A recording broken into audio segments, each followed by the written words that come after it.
A billionaire CEO scoffs at the new nanny's unconventional methods to treat her daughter's severe anxiety. But when the nanny's unqualified approach succeeds where elite professionals have failed, the CEO learns that true power is found in the one thing money can't buy: humanity. "Get your hands off my daughter. You're not qualified to do this," shouted Ilera Peton, CEO of the country's largest technology company, violently pushing the new nanny away from her 8-year-old daughter, Ava. Little Ava was in the midst of yet another anxiety attack, hyperventilating on the marble floor of the $15 million mansion. 3 renowned therapists, 2 child psychiatrists, and a private medical team had already failed to help her over the past 2 years. "Mrs. Peton," said Serena, the 34-year-old nanny who had been hired just 3 days earlier, calmly. "Your daughter needs someone who understands what she's going through, not more people yelling at her." Ilera snorted in indignation. "You're just a nanny. Don't give me your cheap magazine psychology theories. Ava needs real professionals." Serena stood motionless, watching the child thrash on the floor while her billionaire mother continued to scream. Her eyes revealed a strange serenity, as if she had seen the scene before and knew exactly how it would end. "Excuse me," she murmured, stepping around Ilera and kneeling beside Ava. Without saying a word, she began to do something none of the expensive experts had tried. She simply breathed with the girl, mirroring her frantic rhythm and gradually slowing down. "What the hell do you think you're doing?" Ilera hissed, but her voice lost its force when she noticed that Ava's sobs were beginning to subside. Within 5 minutes, something that normally took hours to control with medication was resolving itself naturally. Ava opened her eyes and for the first time in weeks, there was no terror in her gaze. "How?" Ilera swallowed her pride, confused. Serena helped Ava sit up, keeping her voice low and calm. "Sometimes the simplest answers are the ones that scare those who are used to complicating everything." Ilera studied the nanny's face for a long moment, trying to understand how a woman without expensive college degrees had achieved in minutes what elite medical teams couldn't achieve in years. There was something about Serena's demeanor that suggested experiences far deeper than any resume could reveal. "Mommy," Ava whispered, still holding Serena's hand. She made the bad feeling go away. For a moment, Ilera Peton, a woman who controlled billions and commanded thousands of employees, felt completely lost in the simplicity of that moment. If this story of transformation and revolutionary methods touched your heart, don't forget to subscribe to the channel to find out how an unqualified nanny was about to teach one of the most powerful women in the world that not all knowledge comes with a diploma on the wall. In the days that followed, Ilera watched Serena with the suspicion of an executive accustomed to controlling every variable in her life. The nanny had achieved something that dozens of expensive professionals had failed to do. Ava slept through the night, ate without distractions, and even more impressive was attending school without panic attacks. "This is temporary," Ilera muttered on the phone to her personal assistant. "Probably she's sedating my daughter with some dubious herb. I want you to investigate the past of this woman thoroughly." What Ilera discovered in the reports made her even more angry. Serena Williams did not have a college degree, had worked in modest family homes, and worse still, had grown up in public orphanages. "How can this person understand the needs of a child like Ava?" she muttered, throwing the papers onto the mahogany desk. Meanwhile, in the 15-square-meter children's room decorated by European designers, Ava laughed for the first time in months. Serena had created a calm warrior game where breathing deeply was like donning magical armor against scary thoughts. "My mom doesn't like you," Ava commented innocently, arranging her books the way Serena had taught her. A simple control technique that gave her a sense of power over her environment. "I know," Serena replied calmly, continuing to fold her clothes. "Your mother is used to solving problems by buying expensive solutions. She doesn't understand that some things can't be bought." Ilera chose that exact moment to enter the room. Her expression showed her anger. "I see. Serena, I need to talk to you now." In the main office, overlooking the $2 million garden, Ilera crossed her arms. "You're filling my daughter's head with your simplistic philosophies. Ava needs serious medical treatment, not childish games invented by someone with no qualifications." Serena remained standing, her hands relaxed at her sides. "Mrs. Peton, may I ask when was the last time you spent an entire hour just talking with Ava? No cell phones, no meetings, just the two of you." Ilera's face hardened. "Don't give me that cheap self-help psychology. I work 16 hours a day to give Ava everything she needs." "Everything except her presence," Serena murmured, so low that Ilera almost didn't hear her. "What did you say?" The executive's voice rose an octave. "I said Ava doesn't need more expensive therapists. She needs to feel safe. And children feel safe when they realize that the adults around them know what they're doing." Ilera laughed scornfully. "And you know what you're doing?" A woman who grew up in an orphanage is going to teach me how to take care of my own daughter. It was at that moment that something changed in Serena's eyes. For a split second, Ilara saw a depth that made her involuntarily recoil. It wasn't anger or hurt. It was something much more disturbing, a complete understanding of the situation and absolute calm in the face of the storm. Growing up in an orphanage taught me a few things that expensive universities don't teach, Serena said, her voice remaining calm. It taught me that anxious children usually have very real reasons to be anxious. And it taught me to recognize when a problem isn't with a child, but with the environment around her. Ilara felt something uncomfortable forming in her stomach. Are you implying that I'm the problem? I'm saying that Ava is anxious because she feels she has to be perfect to deserve attention. And I'm saying that 3 years of therapy didn't fix that because no one was looking at the real cause. The silence that followed was deafening. Ilara Peton, accustomed to intimidating CEOs of rival corporations, found herself completely speechless in front of a nanny who spoke with the authority of someone who truly understood her daughter. "You're fired," she finally said, her voice trembling with barely contained anger. Serena nodded calmly. Ava knows this was coming. She'll regress in the next 48 hours, and within a week, you'll be looking for your 5th therapist. But when that happens, I hope you remember this conversation. As Serena walked toward the door, Ilara shouted, "Don't you dare lecture me on how to be a mother." Serena stopped, turned slowly. "I'm not lecturing you. I'm just making an observation. Ava has the most powerful mother in the country. But she feels like the most invisible child in the world." Each new attempt by Ilara to humiliate Serena only revealed a silent strength being fueled by the very injustice she was trying to impose. What that privileged woman didn't know was that every act of contempt was writing her own sentence, not of defeat, but of a lesson that would change her life forever. 48 hours after Serena's dismissal, just as she had predicted, Ava had her worst anxiety attack in months. Ilara found her daughter hiding under her bed, hyperventilating and repeating, "Where's Serena? Where's my magic armor? Ava, stop this nonsense." Ilara shouted, trying to drag the child out. Serena was just an employee. "I've already hired Dr. Peterson, one of the best child psychologists in the country." But Ava refused to leave, screaming that she just wanted Serena back. The crisis lasted 4 hours, ending only when Ilara, desperate, called the doctor and authorized stronger sedatives. Meanwhile, across town, Serena was sitting in the modest living room of her apartment, typing methodically on her laptop. During her 3 days at the Peton mansion, she had done much more than just take care of Ava. She had observed, documented, and most importantly, listened. "Are you sure about this?" asked Milo, her younger brother, an investigative journalism student, looking over her shoulder at the screen. "Because if we're right about this information." "I'm sure," Serena replied calmly, showing him a series of screenshots and notes.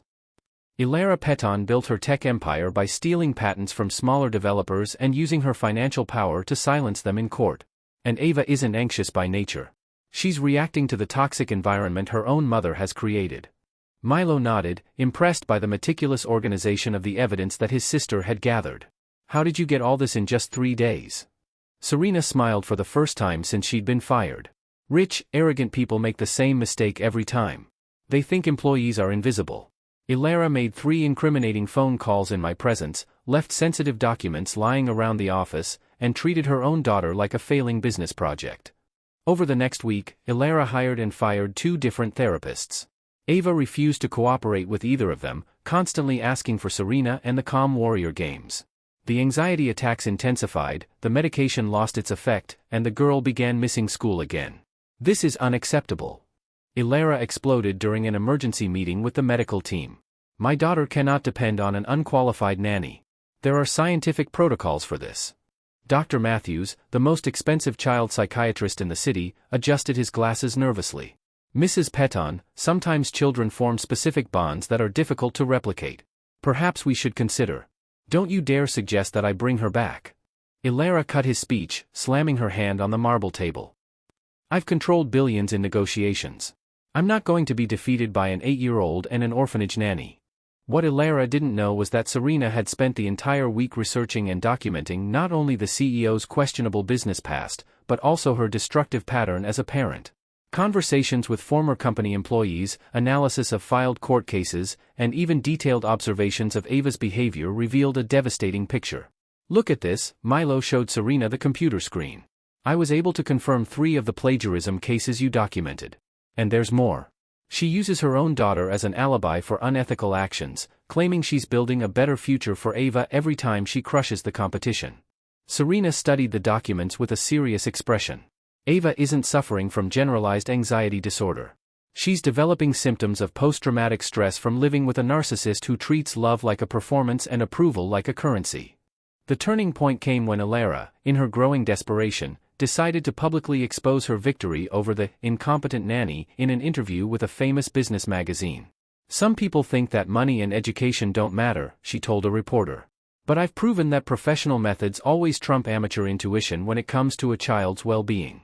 The interview was published under the headline, "Billionaire CEO Explains How Corporate Discipline Solves Even Family Problems." Alara shared the article on all her social media accounts, adding, "Lesson learned. Never let sentimentality compromise important decisions. #effective leadership #business." Serena read the entire article, then slowly closed her laptop. "Now she's given me exactly what I needed." "What are we going to do?" asked Milo, watching the growing determination in his sister's eyes. "We're going to show Alara Peton that underestimating people is the most expensive mistake anyone can make," replied Serena, already picking up the phone. "And we're going to do it using her own arrogance as a weapon." As she dialed the number she had memorized, Serena smiled as she thought of Ava. Soon, the girl would have back not only her magical armor against anxiety, but also a mother who would finally understand that being powerful does not mean having the right to hurt those who are more vulnerable. It was when everyone laughed at her dismissal that something unexpected began to take shape. Not only in the modest apartment where Serena meticulously planned her response, but mainly in the determined look that now shone with an intensity that would make Alara Peton realize that she had awakened a force she could not control, even with all her money. The call came on Monday morning as Alara was reviewing quarterly reports in her office with a panoramic view of the city. "Madam Peton, this is Jennifer Walsh from Business Weekly magazine. We have received some very interesting information about your business practices and would like a statement." Alara frowned, annoyed by the interruption. "What kind of information?" "We have documented evidence that your company has used facial recognition algorithms specifically programmed to discriminate against black candidates in hiring processes. We have also received recordings of meetings where you authorized the spying on employees and..." The reporter's voice faltered. "The use of your own daughter's confidential medical data for unauthorized advertising campaigns." Alara's blood ran cold. "That's completely absurd. Who is making these ridiculous accusations?" "The evidence came from a source who has worked closely with your family recently. Serena Williams provided extensive documentation, including audio recordings of conversations that took place at your residence." Alara felt her legs go weak. During the 3 days that Serena had been in her home, she had conducted multiple compromising phone calls, left confidential documents lying around, and worse still, discussed questionable business strategies without any caution. After all, who would pay attention to a mere nanny? She was recording? Alara stammered, remembering specific conversations about manipulating diversity data to appear more inclusive, using Ava's medical condition as justification for unethical policies, and instructions to sabotage smaller competitors. "We have 3 hours and 47 minutes of audio material, Mrs. Peton, including a particularly interesting conversation where you instruct your legal team to find a way to sue that pretentious nanny for defamation, even though you knew she had helped your daughter. Business Weekly publishes in an hour," the reporter said, checking her laptop. "The Washington Post wants an exclusive interview with you tomorrow. And there's more. 5 former Peton Tech employees have already come forward publicly in support of your allegations." Serena nodded calmly, typing a final message on her phone. Over the past 2 weeks, while Ava suffered without her care, she had meticulously built a web of evidence that would transform Alara Peton from respected CEO to a national example of everything that was wrong with predatory capitalism. The most brilliant part, Milo continued admiringly, was using her own arrogant interview as a catalyst. When she said publicly that professional methods always trump amateur hunches, she basically confessed that she prioritized ego over her own daughter's well-being. Alara's phone rang again. This time it was her PR director, panic evident in his voice. "Alara, we need to talk now. The company's stock has plummeted 23% in the last hour. The board is calling an emergency meeting and there are at least 6 major investors threatening to pull their funding." And who is now being interviewed live on CNN about how billionaires use the suffering of their own daughters as a shield for discriminatory practices. Alara turned on the television and saw Serena sitting calmly in front of the cameras, her serene demeanor contrasting with the storm she had unleashed. "Ava does not suffer from anxiety due to genetic or neurological causes," Serena explained to the interviewer. She developed symptoms because she lives in an environment where love is conditional on performance, where her own mother treats her like a business project that is failing. The interviewer leaned forward. And how did you discover this in just 3 days? When you grow up in orphanages, you learn to recognize when a child is being emotionally neglected, even when the neglectors have billions in the bank, Serena replied. Ava didn't need more medication or expensive therapists. She needed someone who saw her as a person, not an extension of her mother's ego. Ilara turned off the television violently, her hands shaking with rage and despair. In less than 24 hours, her reputation, built over decades, was being systematically demolished by a woman she had completely underestimated. When her assistant announced that Ava was having another severe meltdown, the worst in weeks, Ilara realized the full extent of her defeat. She hadn't just lost her business reputation. She had lost the trust of her own daughter, who now refused to even look at her. "Mom," Ava whispered through her tears when Ilara tried to approach her. "Why did you send away the only person who made me feel safe?" It was in that moment, staring into the frightened eyes of her 8-year-old daughter, that Ilara Peton finally understood that she had lost the only thing that truly mattered. And all because of a pride that had prevented her from recognizing that an unqualified nanny understood her daughter better than she did. As revelations piled up and masks fell one by one, a question echoed through corporate corridors and national headlines. Was it possible that someone accustomed to buying solutions to every problem could finally learn that some wounds can only be healed with humility, genuine presence, and the courage to admit that being wrong is the first step toward doing what is right? 3 months after the devastating expose, Ilara Peton sat in a 2-bedroom rental apartment, a far cry from the $15 million mansion she had lost when investors pulled their funding, and the board voted for her immediate removal from the company. The Department of Justice had opened a criminal investigation into systematic discrimination, tax evasion, and misuse of personal data, including her own daughter's medical information. Ava, who now lived in shared custody with her father who had divorced Ilara years earlier, was thriving in a way that surprised all the experts. Without the constant pressure to be perfect for a control-obsessed mother, her anxiety attacks had virtually disappeared. At her new school, where no one knew about her privileged past, she was simply an 8-year-old girl who loved to draw and make friends. "Mommy," Ava said during one of Ilara's supervised visits. "Serena was right. I didn't need medication. I just needed someone to really listen to me." Ilara swallowed hard, watching her daughter play quietly with simple plastic dolls, a stark contrast to the expensive educational toys she used to buy her. "Ava, I'm so sorry for everything." "I know, Mom." The girl replied without resentment. Serena said that sometimes adults forget what it's like to be a child. She said that you must have felt very lonely when you were little, too.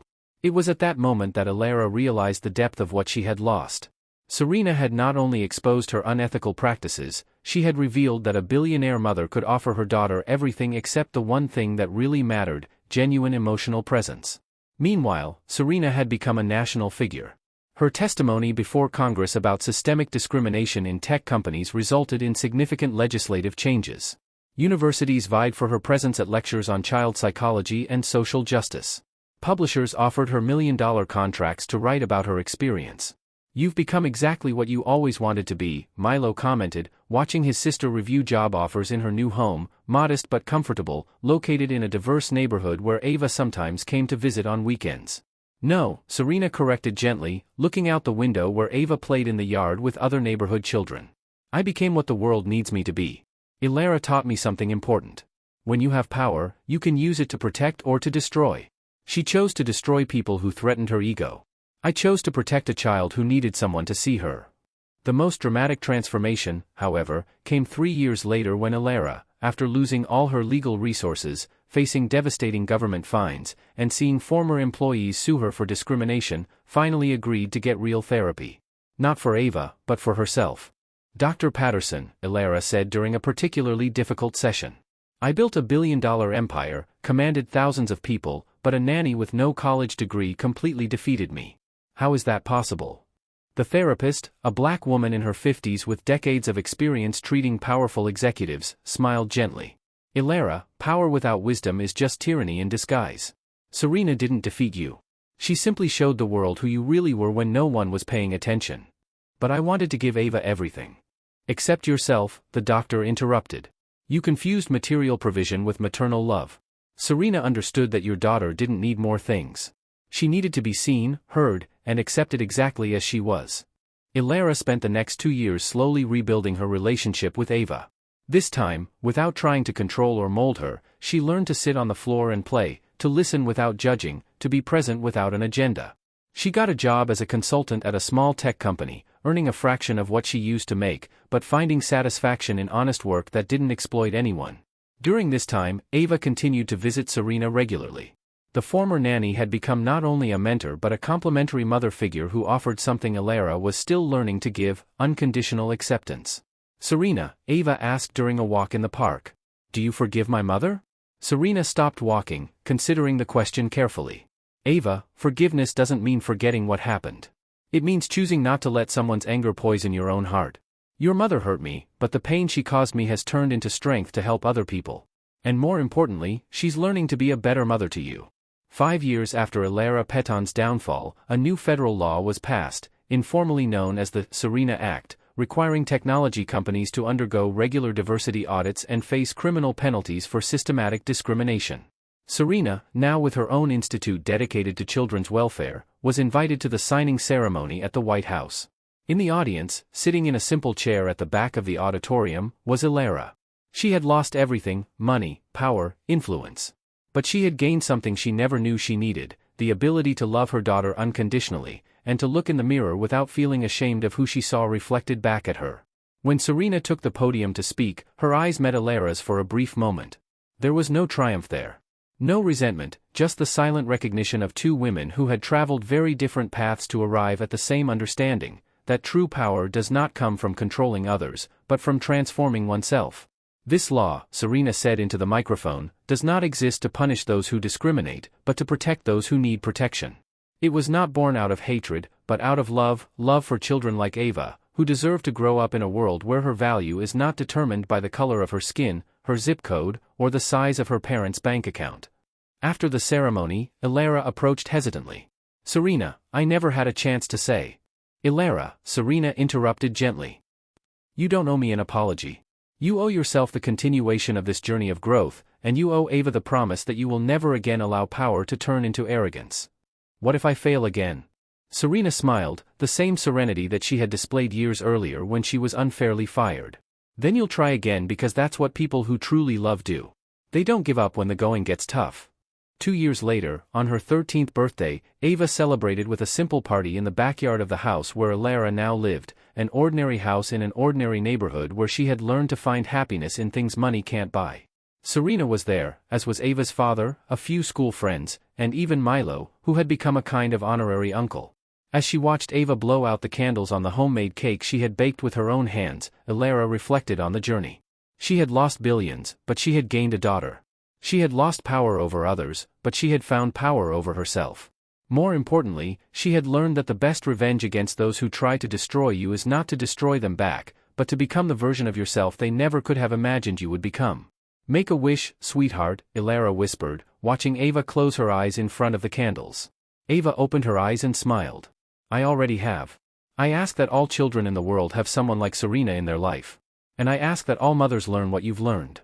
That night, after everyone had left, Ilara and Serena washed the dishes together, two women who had faced each other as adversaries and found in the hardest lesson possible, the path to something much more valuable, the understanding that true strength does not come from humiliating others, but from lifting up those who need to be lifted up. Serena dried her hands and got ready to leave. "Ilara, can I say something?" "Of course. Ava is proud of the mother you've become. And if you want my opinion, so is she." It was only after Serena had left that Ilara allowed the tears to fall.